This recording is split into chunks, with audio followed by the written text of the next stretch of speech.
सर्वप्रथम महाकारुणिक सम्यक संबुद्ध को त्रिवार वंदन करते हुए तदुपरांत परम पूज्य बोधसत्व बाबा साहब डॉक्टर भीमराव अम्बेडकर जी के प्रति कृतज्ञता का भाव प्रकट करते हुए तदुपरांत श्रद्धावान उपासक श्रद्धावान उपासिकाओं और बच्चों आप सभी के प्रति मंगल मैत्री की भावना प्रकट करते हुए आज वर्षावास के पुण्य पावन अवसर पर परम पूज्य बाबा साहब द्वारा लिखित भगवान बुद्ध और उनके धर्म के वाचन में वर्षावास के 19वें दिन जो पुस्तक का वाचन हो रहा है 19वें दिन बाबा साहब ने जो व्याख्या करके दी, पहले धर्म क्या है उसके बारे में लिखा, उसके बारे में 8 बिंदुओं में लिखा, फिर अधर्म क्या है उसके बारे में भी लिखा 8 बिंदुओं में।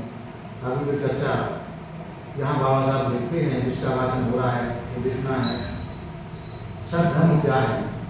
तो बाबा साहब लिखते हैं भगवान बुद्ध की शिक्षा के अनुसार कि धर्म तभी सद्धर्म है जब वो प्रज्ञा को बढ़ाने का स्वतंत्रता देता है, प्रज्ञा की वृद्धि करने की जो धर्म स्वतंत्रता देता है, धर्म तभी सद्धर्म हो सकता है। फिर अगले बात उसमें बाबा साहब कहते हैं कि सद्धर्म तभी हो सकता है तो प्रज्ञा के साथ में शील की शिक्षा दे, बल्कि प्रज्ञा से पहले शील की शिक्षा दे, शील और प्रज्ञा के साथ में जो धर्म शिक्षा देता है सद्धर्म तभी सद्धर्म होता है। आज तीसरे में बाबा साहब लिखते हैं कि धर्म तभी सद्धर्म हो सकता है जब वह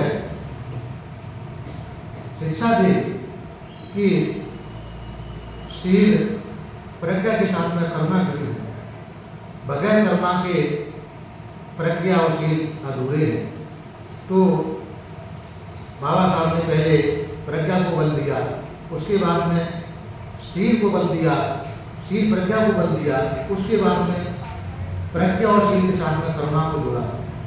आज बाबा साहब तीसरे उसमें लिखते हैं कि धर्म तभी सद्धर्म हो सकता है जब वह शिक्षा दे कि करुणा से भी अधिक जिसकी आवश्यकता है वो मैत्री है।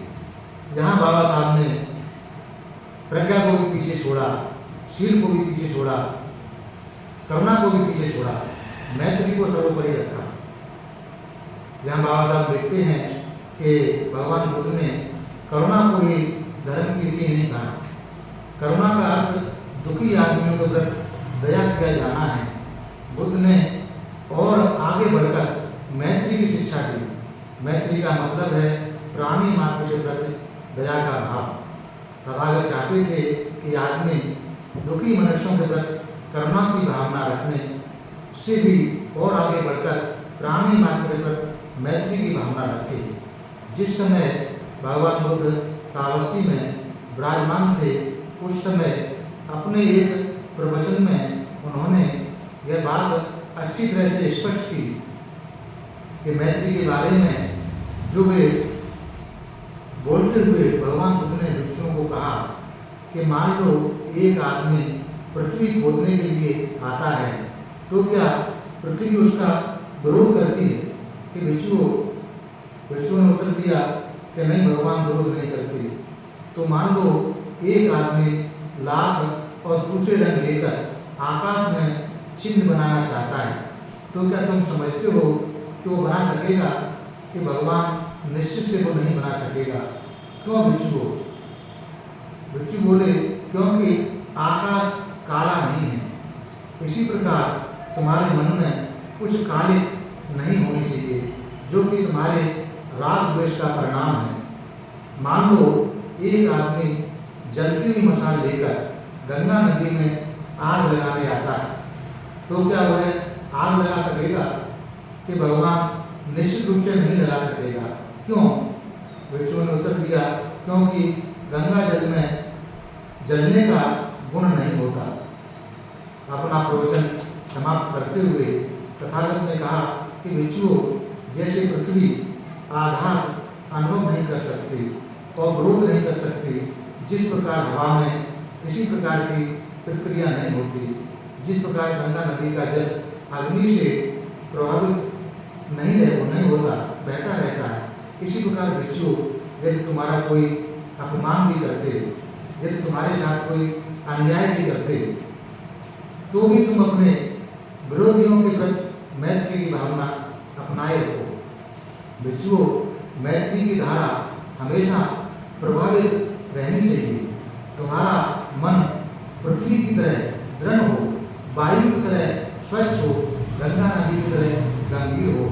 यदि तुम मैत्री का अभ्यास रखोगे तो कोई तुम्हारे साथ कैसा भी व्यवहार करे, चाहे वो पीटकर हो, चाहे अनपीटकर व्यवहार करे, तुम्हारा चित्त विचलित नहीं होगा, तुम्हारा चित्त शांत रहेगा, क्योंकि विरोधी लोग शीघ्र भी थक जाएंगे, तुम मैत्री के भाव से नहीं थकोगे। तुम्हारी मैत्री विश्व की तरह व्यापक होनी चाहिए और तुम्हारी भावनाएं असीम होनी चाहिए, जिनमें कहीं भी द्वेष का लेश मात्र भी ना हो। मेरे धर्म के अनुसार कर्मा ही पर्याप्त नहीं है, आदमी में मैत्री होनी चाहिए। अपने प्रवचन में भगवान बुद्ध ने एक कथा सुनाई जो याद रखने के लायक है। एक समय श्रावस्ती में विदेश का नाम की एक संपन्न स्त्री रहती थी, जिसकी ख्वाती थी वह बड़ी सुशील, बड़ी शांत है। उसकी एक नौकरानी थी, उसका नाम काली था, बड़ी दक्ष थी, बहुत सुबह सुबह उठकर अपना काम करने वाली थी। एक दिन काली ने सोचा, क्या मेरी मालकिन को, जिसकी इतनी प्रसिद्धि है कि क्रोध आता ही नहीं है, या वह अपना क्रोध प्रकट नहीं करती, अथवा मैं अपना काम अच्छी तरह से करती हूँ कि उसका क्रोध अप्रकट रहता है, प्रकट नहीं होता। इसलिए उनकी परीक्षा के लिए दूसरे दिन वह देर से उठी। मालकिन बोली, काली लड़की बोली, हाँ मालकिन, तू इतनी देर करके क्यों उठी? मालकिन, कुछ बात नहीं। तो कहती है, दुष्ट लड़की कहती है, कुछ बात नहीं। कहते हुए मालकिन गुस्से के मारे चिल्लाने लगी, यद्यपि वह क्रोध को प्रकट नहीं होने देती, किंतु भीतर क्रोध तो है, क्योंकि मैं अपना काम बहुत अच्छी तरह से करती हूँ, इसलिए उसका क्रोध अप्रकट रहता है, सामने नहीं आता। मैं इसकी और परीक्षा करूँगी, लड़की ने सोचा। इसलिए दूसरे दिन और अधिक देर करके उठी। मालकिन बोली, काली काली। उत्तर दिया, हाँ मालकिन, तू इतनी देर करके क्यों उठी? मालकिन, कुछ बात नहीं है।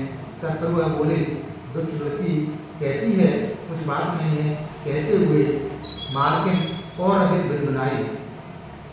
क्रोध तो निश्चित रूप से है, लेकिन क्योंकि मैं अपना काम अच्छी तरह से करती हूँ, इसलिए यह मालकिन अपना क्रोध अप्रकट रखती है।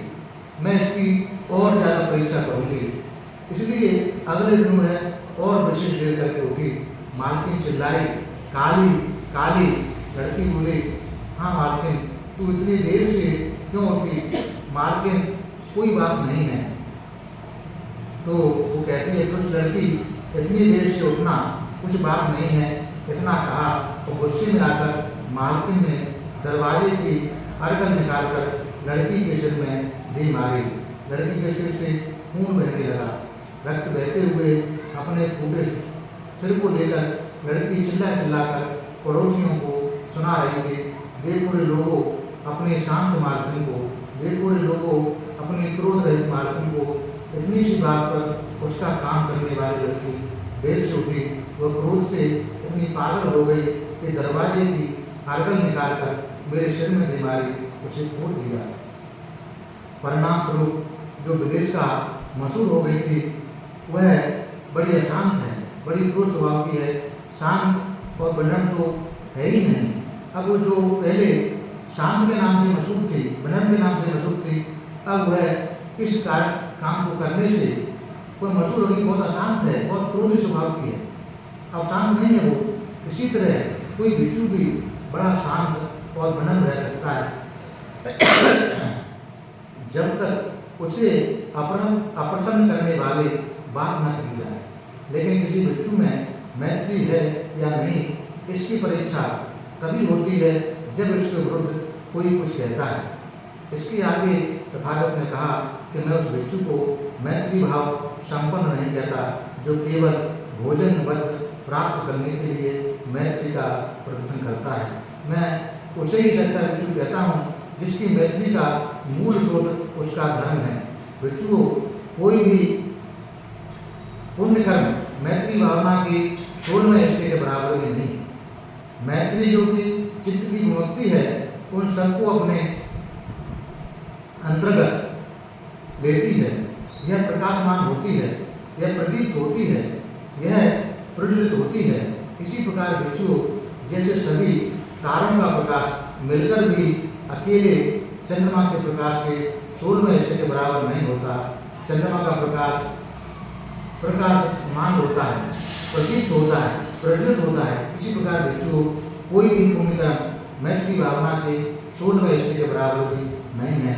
मैत्री जो कि चित्त की विमुक्ति है, उन सबको अपने अंतर्गत ले लेती है।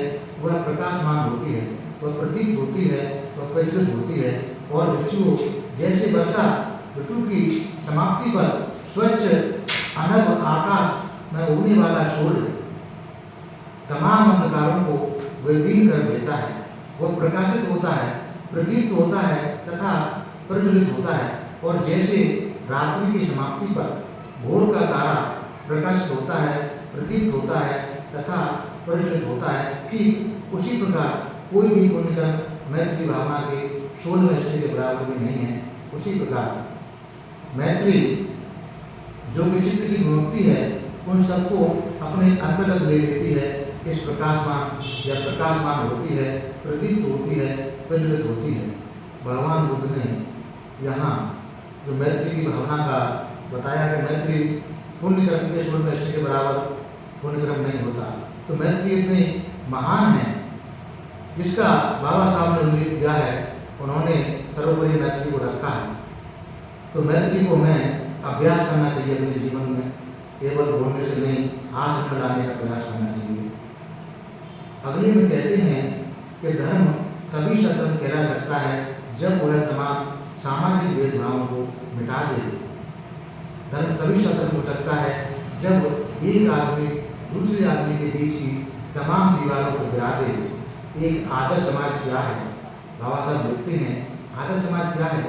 ब्राह्मणों के अनुसार वेदों ने आदर्श समाज की परिभाषा की है, क्योंकि वेद स्वतः प्रमाण है, उसमें कभी कोई गलती हो नहीं सकती। इसलिए आदमी का आदर्श समाज वही है जो वेदों में वर्णित है। वेदों में जिस आदर्श समाज का विधान किया गया है वह चातुर्वर्ण्य व्यवस्था है। वेदों के अनुसार इस प्रकार के समाज में 3 बातें अवश्य होनी चाहिए। इसमें 4 वर्ग होने चाहिए, ब्राह्मण, क्षत्रिय, वैश्य तथा शूद्र। इन वर्गों का आपसी संबंध कृमिक असमानता के सिद्धांत पर आश्रित होना चाहिए। दूसरे शब्दों में ये तमाम वर्ग एक दूसरे के समान नहीं हो सकते, उन्हें एक दूसरे के ऊपर नीचे होना चाहिए।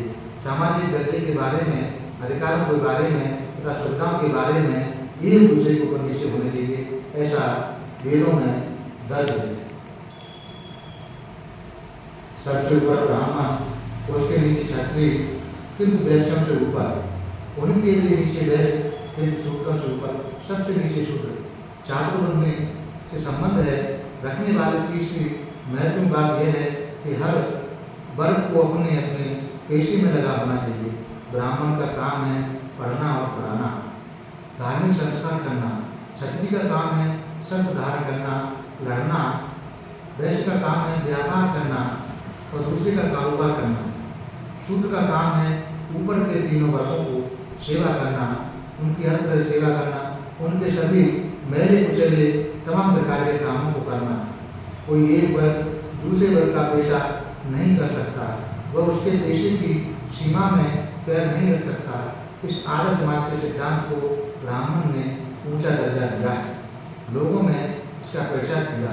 यह स्पष्ट है कि इस चातुर्वर्ण के सिद्धांत की आत्मा ही है असमानता। यह सामाजिक असमानता किसी सामाजिक क्षेत्र की अनायास उगी हुई उपज नहीं है। असमानता ब्राह्मणवाद का शास्त्र संबंध सिद्धांत है। भगवान बुद्ध ने इसका जड़ मूल से विरोध किया। भगवान बुद्ध जातिवाद के सबसे बड़े विरोधी थे। वे समानता के सबसे बड़े समर्थक थे।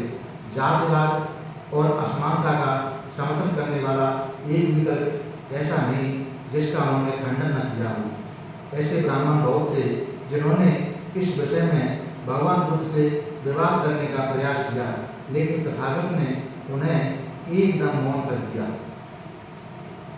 अश्वलायन सूत्र में कथा है कि एक बार सभी ब्राह्मणों ने इकट्ठे होकर अश्वलायन ब्राह्मण को भगवान बुद्ध के पास भेजा।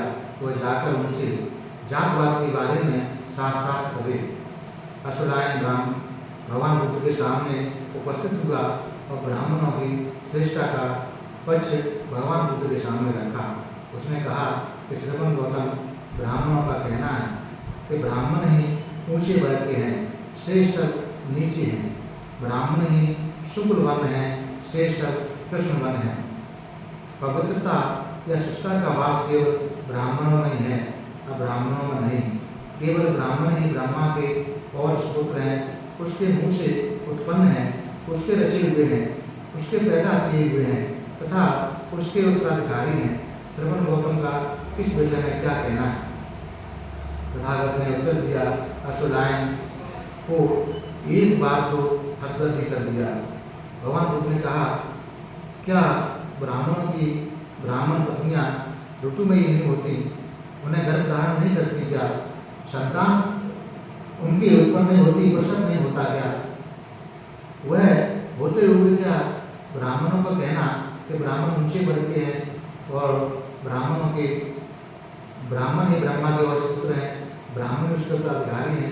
अश्वलायन ने कहा, ये तो ऐसा ही है, लेकिन तब भी ब्राह्मण कहते हैं कि वे ही ऊंचे वर्ग के हैं, वे ही ब्रह्मा के और पुत्र हैं, वे ही ब्रह्मा के उत्तराधिकारी हैं। तब तथागत ने अश्वलायन से दूसरा प्रश्न किया, अश्वलायन, यदि एक क्षत्रिय एक ब्राह्मण कन्या से सहवास करे तो संतान मानव संतान की होगी अथवा उन दोनों के संयोग से कोई जानवर जन्म ग्रहण करेगा? अश्वलायन का कोई उत्तर न था। जहाँ तक नैतिक उन्नति कर सकने की बात है तो क्या एकमात्र ब्राह्मण ही अपने आप को राग द्वेष से मुक्त कर सकता है? एक क्षत्रिय नहीं कर सकता, एक वैश्य नहीं कर सकता, एक शूद्र नहीं कर सकता। अश्वलायन, नहीं, चारों वर्ण के लोग भी अपने राग द्वेष को मुक्त कर सकते हैं। अश्वलायन, क्या तुमने कभी सुना है कि यमन और कंबोज देश में तथा अन्य पड़ोसी देशों में भी दो तरह के वर्ग होते हैं, एक आर्य और दूसरा गुलाम। एक स्वामी तो एक गुलाम, और एक आर्य दास बन सकता है तथा एक दास आर्य बन सकता है। अश्वलायन, हाँ, ऐसा मैंने सुना है। यदि तुम्हारा चातुर्वर्ण एक आदर्श समाज है तो फिर सभी देशों को क्यों नहीं, सभी देशों में लागू क्यों नहीं? इनमें से किसी भी एक बात को लेकर अश्वलायन अपने जातवाद और असमानता के पक्ष का समर्थन न कर सका। उसे एकदम मौन हो जाना पड़ा। अंत में अश्वलायन भी भगवान बुद्ध का शिष्य बन गया। वासेठ नाम के एक ब्राह्मण ने तथागत की शरण ग्रहण कर ली। दूसरे ब्राह्मण इस बात के लिए उसे बुरा भला कहते थे। एक दिन भगवान बुद्ध के पास गए, उन्हें जाकर ये सुना तो न ब्राह्मण उसके बारे में कहते सुनते हैं। वासेठ ने कहा, भगवान, ब्राह्मण कहते हैं कि ब्राह्मण का ही सामाजिक स्तर सर्वश्रेष्ठ है, बाकी सबका बहुत नीचा है। केवल ब्राह्मण ही शुक्ल वर्ण होता है, दूसरे सभी कृष्ण वर्ण होते हैं। केवल ब्राह्मण ही शुद्ध वंश उत्पन्न है, अब्राह्मण नहीं। केवल ब्राह्मण ही ब्रह्मा के और पुत्र हैं, उसके मुँह से उत्पन्न है, ब्रह्मा की संतान है, ब्रह्मा द्वारा रचे गए हैं, ब्रह्मा के उत्तराधिकारी हैं। जहाँ तक तुम्हारी बात है, तुमने अपने अवजात करके अब नीचे वर्ग की संगति की है। तुम उन सिर मुंडों में शामिल हो गए हो, उन गंवारों में, उन कृष्णवर्णी लोगों में, उन शूद्रों में। तुम्हारे लिए ऐसा करना उचित नहीं है, तुम्हारे लिए ऐसा करना ठीक नहीं है। यह क्या है जो तुमने अपने अवजात वर्ण का त्याग कर नीचे के वर्गों की संगति में गए? तुम उन सिर मुंडों में शामिल हो गए, उन गंवारों में, उन कृष्ण पक्ष के लोगों में, उन शूद्रों में। हमारी जात की जुतियाँ से उत्पन्न जो वर्ण है, भगवान कहते हैं, भगवान वो कहते हैं भाषण भगवान इन शब्दों से ब्राह्मण मुझे भला बुरा कहते हैं, गाली देते हैं, किसी तरह कोई कसर नहीं छोड़ते। तो भगवान कहते हैं भाष्य तो निश्चय से यदि ब्राह्मण ऐसा कहते हैं तो वह अपनी प्राचीन परंपरा को भूल गए हैं। सभी दूसरे वर्णों की स्त्रियों की तरह ब्राह्मणियाँ भी संतान उत्पन्न करती हैं तथा पालन पोषण करती देखी जाती हैं। ऐसा होने पर भी सभी माताएं से ब्राह्मण पैदा होते हैं। ब्राह्मण ब्रह्मा के औरस पुत्र, ब्रह्मा के मुँह से उत्पन्न ब्राह्मण ब्रह्मा की संतान, ब्रह्मा की रचना तथा ब्राह्मण ब्रह्मा के उत्तराधिकारी हैं। कैसे हैं? जब सभी माँ से उत्पन्न होते हैं। एक बार इस पारी ब्राह्मण 3 बातों को लेकर बुद्ध से शास्त्रार्थ करने के लिए गया। पहला प्रश्न जो उसने उठाया वो है पेशों के स्थायी वर्गीकरण के बारे में था। वर्गीकरण के पक्ष में बोलते हुए उसने कहा कि मैं आपसे एक प्रश्न पूछने आया हूँ। ब्राह्मणों का कहना है क्योंकि वे सर्वोपरि हैं इसलिए वे किसी की सेवा नहीं करेंगे, सभी उनकी सेवा करने के लिए उत्पन्न हुए हैं। श्रमण गौतम सेवा 4 भाग के दिए गए हैं। ब्राह्मणों द्वारा की जाने वाली सेवा, क्षत्रियों द्वारा की जाने वाली सेवा, वैश्यों द्वारा की जाने वाली सेवा और शूद्रों द्वारा की जाने वाली सेवा। किंतु एक शूद्र को तो कोई दूसरा शूद्र ही सेवा कर सकता है, दूसरा कौन शूद्र सेवा करेगा? श्रमण गौतम का इसके बारे में क्या मत है? भगवान बुद्ध ने इस वाले ब्राह्मण से एक प्रश्न पूछकर उससे प्रश्न का उत्तर दिया। तथागत ने कहा क्या सारा संसार ब्राह्मणों के वर्गीकरण से सहमत है? कि जहाँ तक मेरी बात है न मैं यही समझता हूँ कि सभी सेवाओं की जानी चाहिए, न यही कहता हूँ कि सभी सेवाएं नहीं की जानी चाहिए। यदि किसी सेवा के करने से आदमी की स्थिति अच्छी नहीं होती, खराब होती है तो वह सेवा नहीं की जानी चाहिए। यदि किसी सेवा के करने से आदमी की स्थिति खराब होने के बजाय बेहतर होती है तो ऐसी सेवा की जानी चाहिए। इसी एक कसौटी पर क्षत्रियों, ब्राह्मणों, वैश्यों और शूद्रों की सभी सेवाएं कसी जानी चाहिए। हर व्यक्ति को ऐसी सेवा करने से इनकार करना चाहिए जो उसकी स्थिति को खराब बनाती हो, फिर हर व्यक्ति को ऐसी सेवा करनी चाहिए जो उसकी स्थिति को अच्छा बनाती हो।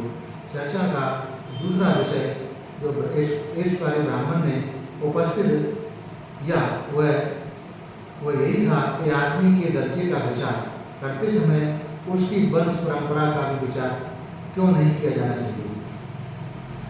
इस प्रश्न का तथागत ने उत्तर दिया कि जहाँ तक वंश परंपरा के अभिमान की बात है, एक आदमी जिस वंश में जन्म ग्रहण करता है उससे उसका नामकरण मात्र ही होता है।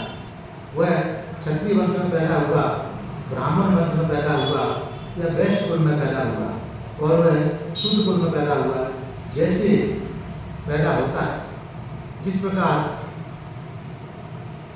के ईंधन से आग उत्पन्न होती है उससे उसका नामकरण हो जाता है। यह लकड़ी की आग है, यह चेली की आग है, यह लकड़ी की गांठ की आग है और यह गोबर की आग है। इस प्रकार आदमी के लिए सब धन ही उसका वास्तविक धन है। जन्म से तो आदमी की 4 वर्णों में से किसी न किसी एक में वर्ण में गिनती मात्र होती है। न वंश परंपरा से, न अच्छे शक्ल होने से और न धन होने से कोई आदमी अच्छा या बुरा हो सकता है। अच्छे वंश में उत्पन्न हुआ एक आदमी भी हत्यारा होता है, चोर होता है, व्यभिचारी होता है, झूठा होता है, चुगलखोर होता है, कठोर बोलने वाला होता है, बकवास करने वाला होता है, लोभी होता है, दोषी होता है, मिथ्या दृष्टि वाला होता है।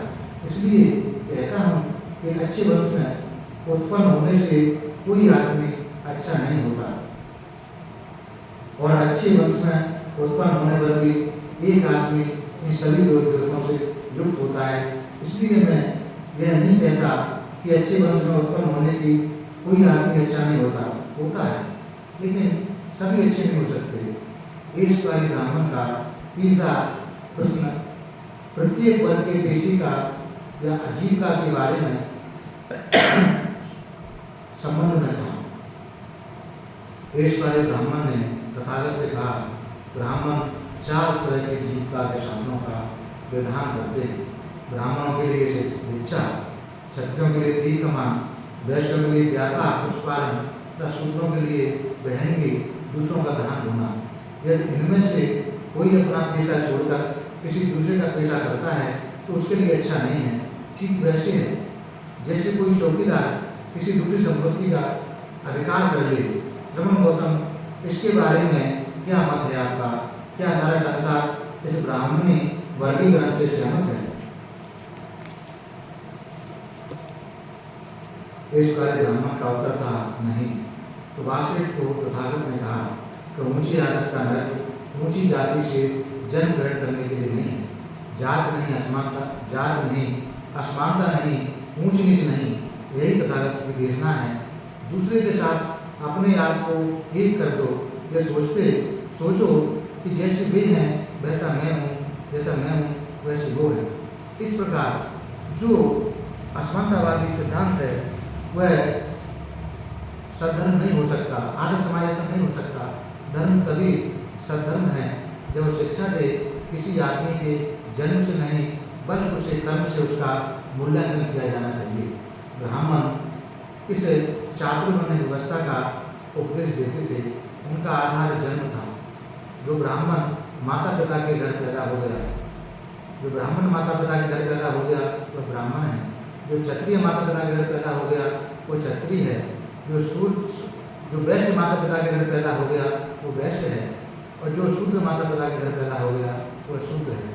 ब्राह्मणों के अनुसार आदमी अपने जन्म के हिसाब से छोटा बड़ा होता है और किसी दूसरी बात से नहीं। इस जन्म आश्रित ऊंच नीच का सिद्धांत तथागत को उतना ही अप्रिय था जितना चातुर्वर्णीय व्यवस्था का सिद्धांत। भगवान बुद्ध का सिद्धांत ब्राह्मणों के सिद्धांत से सर्वदा विरोधी था। उनका सिद्धांत था किसी आदमी के जन्म से नहीं बल्कि उसके कर्म से ही उसका मूल्यांकन किया जाना चाहिए। जिस अवसर पर भगवान बुद्ध ने अपने सिद्धांत का उपदेश किया वह अवसर भी विशेष था। एक समय भगवान बुद्ध अनाथ पिंडक के जेतवना नाम बिहार में ठहरे हुए थे। एक दिन पूर्वाह्न उन्होंने अपना भिक्षा पात्र लिया और भिक्षा के लिए श्रावस्ती प्रवेश किया। उस समय यज्ञ की अग्नि जल रही थी। यज्ञ की तैयारी हो रही थी। भिक्षाटन करते करते भगवान बुद्ध उस अग्नि के घर जा पहुँचे जहाँ यज्ञ की तैयारी चल रही थी। तथागत को कुछ दूरी पर आता देख अग्नि आग बबूला हो गया। बोला, मुंडक वहीं रहे, दरिद्र श्रवण वहीं रहे, बिरसल वहीं रहे। जब ब्राह्मण को इस प्रकार बोलते सुना तो तथागत ने उसे संबोधित करते हुए पूछा, हे ब्राह्मण, क्या तू जानता है कि बिरसल कौन होता है? क्या तू जानता है क्या करने से आदमी बिरसल बनता है? श्रवण गौतम, मैं नहीं जानता कि बिरसल कौन होता है अथवा क्या करने से आदमी बिरसल बनता है। भगवान बुद्ध ने कहा, यदि तुम यह जान लोगे तो बिरसल कौन होता है तो इससे तुम्हारी कुछ हानि नहीं होगी। जब आप चाहते हो तो जान लो तो बताएं। ब्राह्मण ने सुनने की इच्छा प्रकट करने के पर तथागत से कहा, तो जो आदमी क्रोधी है, लोभी है, अनैतिक है, जो चुगलखोर है, मिथ्या दृष्टि वाला है, जो वंचक है, उसे बिरसल कहते हैं। जो भी चाहे एकज हो चाहे ध्वज हो, प्राणियों की हानि पहुँचाता है, उसके मन में प्राणियों के लिए दया नहीं है तो बिरसल है। जो कोई आदमी कोई ग्रामों में झोंपड़ियों में नष्ट करता है, अत्याचार करता है, उसे बिरसल कहते हैं। चाहे गांव में चाहे गांव के बाहर जंगल में जो भी किसी दूसरे की चीज़ पर बिना लिए ले लेता है अथवा चुराता है उसे बिरसल कहते हैं। जो आदमी ऋण लेकर बिना लौटाए यह कहकर कि मुझे तुम्हारा कुछ नहीं देना है भाग जाता है उसे बिरसल कहते हैं। जो किसी वस्तु की कामना से सड़क पर चलते हुए किसी को मार डालता है या लूट लेता है उसे वचन कहते हैं। जो कोई आदमी अपने हित में या किसी दूसरे के हित में अपना धन के लोभ से पूछे जाने पर झूठी गवाही देता है, उसे वचन कहते हैं। जो आदमी जबरदस्ती या रजामंदी से अपने मित्रों का संबंधियों की पत्नी से अनाचार करता है, उसे वचन कहते हैं। जो अपने पास पैसा होने पर भी दत्त यौवन आदि वृद्ध माता पिता का पालन पोषण नहीं करता, उसे वचन कहते हैं। जो आदमी कुशल धर्म पूछे जाने पर अकुशल धर्म की शिक्षा देता है और रहस्य बनाकर शिक्षा देता है, उसे वचन कहते हैं। जन्म से कोई ब्राह्मण होता है, न जन्म से कोई ब्राह्मण होता है, न जन्म से कोई शूद्र होता है। वह यह जब सब सुना तो वह ब्राह्मण ने जो कुछ बुरा भगवान को कहा था, उसके लिए उसने बहुत लज्जित हुआ, शर्मिंदा हुआ और उनसे माफी मांगी। अगले बाबा साहब लिखते हैं कि धर्म तभी सद्धर्म है जब वह आदमी और आदमी के बीच समानता के भाव की अभिव्यक्ति करे। आदमी असमान ही जन्म लेते हैं। कुछ मजबूत होते हैं, कुछ कमजोर होते हैं, कुछ अधिक मजबूत होते हैं, कुछ कम, कुछ एकदम कम, कुछ अधिक सामर्थ्यवान होते हैं, कुछ कम सामर्थ्यवान होते हैं, कुछ धनी होते हैं, कुछ गरीब होते हैं। सभी को जीवन संघर्ष में प्रवेश करना पड़ता है। इस जीवन संघर्ष में यदि असमानता को स्वाभाविक स्थिति स्वीकार कर लिया जाए तो जो कमजोर है उसका जो भी कहीं ठिकाना नहीं रहेगा। क्या वह असमानता का नियम जीवन का जीवन बन जाना चाहिए? कुछ कहते हैं कि हाँ, उसका तर्क है जो जीवन संघर्ष में टिकने के लिए अधिक योग्य होगा वह टिका रहेगा। प्रश्न यह है कि आदमी जीवन संघर्ष में टिके रहने के लिए क्या योग्यतम है? क्या समाज में दृष्टिकोण से भी वही आदमी श्रेष्ठ है? कोई भी इसका निश्चय से उत्तर नहीं दे सकता। इसी संदेह के कारण धर्म समानता को उपदेशक है। हो सकता है कि समानता के कारण ही श्रेष्ठ व्यक्ति है वह भी बना रह सके, चाहे वह जीवन संघर्ष की दृष्टि से योग्यतम हो। संसार की श्रेष्ठतम आदमी चाहिए, योग्यतम नहीं। यही प्राथमिक कारण है कि इस धर्म में समानता का समर्थन है। जो कि धर्म समानता का समर्थन नहीं है वह अपनाने योग्य नहीं है। क्या आप किसी ऐसे धर्म में विश्वास कर सकते हैं या उसके लिए मन में आदर का भाव रख सकते हैं जो दूसरों को दुखी बनाकर स्वयं दुखी बनने की शिक्षा देता है, अथवा अपने को दुखी बनाकर दूसरों को सुखी बनाने की शिक्षा देता है, अथवा अपनों को और दूसरों को दुखी बनाने की शिक्षा देता है? क्या वह धर्म अधिक श्रेष्ठ नहीं है जो अपने को सुख के साथ साथ दूसरों को सुख में वृद्धि करता है और जो किसी भी प्रकार के अत्याचार को सहन नहीं कर सकता? जो ब्राह्मण असमानता के विरोधी थे, भगवान बुद्ध ने उनसे कई बड़े बात प्रश्न पूछे। भगवान बुद्ध का धर्म आदमी की अपनी पूर्ण परक प्रवृत्ति में से उत्पन्न होने वाला अत्यंत न्याय संगत धर्म है। भगवान का धर्म सद्धर्म है, ऐसा बाबा साहब लिखते हैं। तो इस प्रकार बाबा साहब ने सद्धर्म के बारे में बताया कि सद्धर्म क्या है। सद्धर्म के बारे में बाबा साहब ने बहुत ही गंभीरता से बताया कि सद्धर्म वह है जो प्रज्ञा को बढ़ाने की शिक्षा दी। पहला उन्होंने बताया प्रज्ञा की वृद्धि करता है। जिस धर्म में प्रज्ञा की वृद्धि का रास्ता खुला हुआ है तो वह धर्म है। कहने का आशय ये है कि धर्म की सारी बातें आंख बंद करके स्वीकार करने योग्य नहीं हो सकती। वहाँ अपनी बुद्धि को, अपने विवेक को फैलाने की स्वतंत्रता होनी चाहिए। किसी बात को जांचने की, परखने की स्वतंत्रता होनी चाहिए, तो वह सद्धर्म है अगर उसमें स्वतंत्रता है। बाबा साहब ने भगवान बुद्ध की स्वतंत्रता को स्वीकार किया, माना, क्योंकि भगवान बुद्ध ने कहा था अकाल को ये पश्य को बने वो बचतंग भेद नहीं होती, आओ परख के देखो। तो प्रज्ञा को बढ़ाने की स्वतंत्रता भगवान बुद्ध का धर्म देता है। दूसरा बाबा साहब लिखते हैं कि सद्धर्म तभी हो सकता है जब वह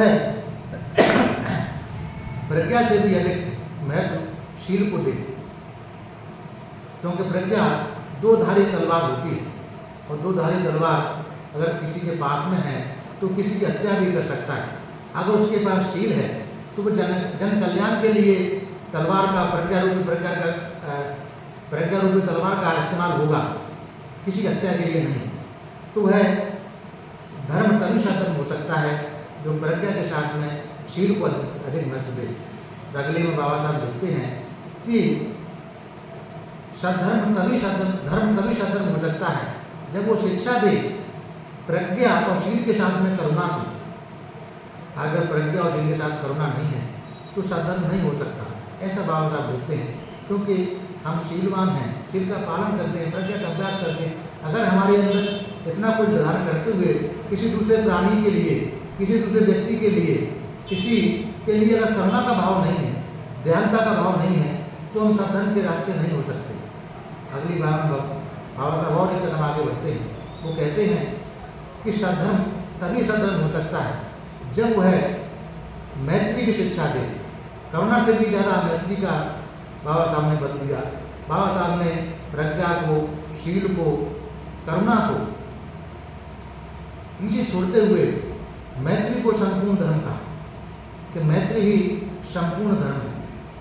तो मैत्री करुणा से भी ज़्यादा बलवान है और पुण्य कर्म से भी ज़्यादा बलवान भगवान बुद्ध ने मैत्री को बताया। बाबा साहब ने स्वीकार किया कि मैत्री की भावना इतनी बड़ी बलवान होती है कि पुण्य कर्म करते हैं वो 16वें हिस्से के बराबर होता है मैत्री के अभ्यास की तुलना।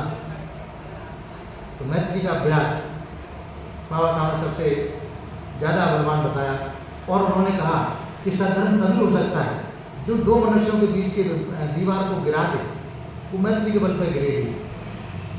तो इस प्रकार बाबा साहब ने सद्धर्म के बारे में बहुत अच्छे से व्याख्या की। हम लोग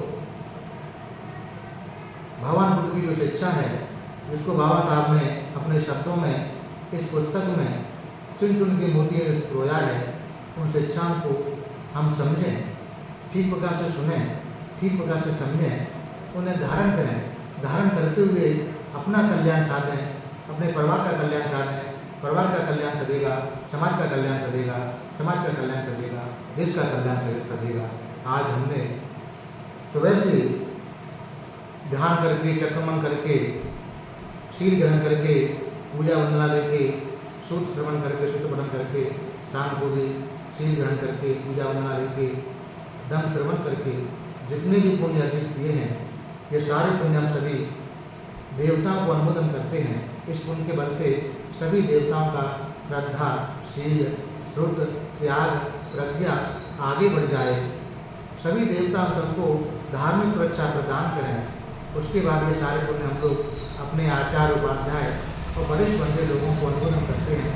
इस पुण्य के बल से वो सभी लोग सुखी हों, सभी का कल्याण सदे, उन सभी लोगों को उत्तम चार्य सत्य साक्षात्कार करने का पुण्य मिल जाए। उसके बाद ये सारे पुण्य हम लोग संसार के सारे प्राणियों को अनुमोदन करते हैं। संसार के सारे प्राणी सुखी हों, निरोगी हों, उन सभी लोगों को सद्धर्म का मार्ग मिले, सभी लोग अपने कर्म फल के प्रभाव से मुक्त होकर निर्वाण गति को प्राप्त हों, ऐसी कामना करते हैं। उसके बाद ये सारे पुण्य हम लोग यहाँ आए हुए सभी लोगों को अनुमोदन करते हैं। इस पुण्य के बल से सभी लोग संसार के सारे सभी लोग यहाँ आए हैं, सभी लोगों के सारे प्रकार की आपत्ति विपत्ति दूर हो, धन संपत्ति की वृद्धि हो, उन सभी लोगों को उत्तम चार्य सत्य साक्षात करने का पुण्य मिल जाए। उसके बाद ये सारे पुण्य हम लोग श्रद्धावान उपासक और उपासकाओं को अनुमोदन करते हैं।